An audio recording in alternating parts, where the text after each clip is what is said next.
A very humble request to all Pakistan. Don't throw garbage on the roads or streets. Don't spit on roads and walls. Don't write on walls and currency notes. Don't abuse and insult others. Save water and electricity. Plant a tree.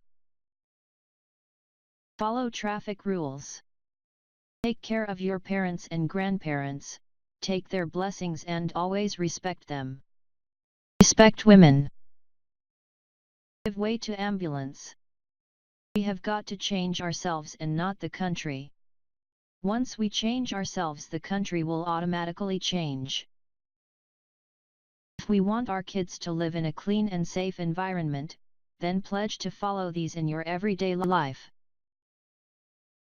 No leader can change the country, it's you and me who can change our beloved nation by changing ourselves. Kindly share this public service message.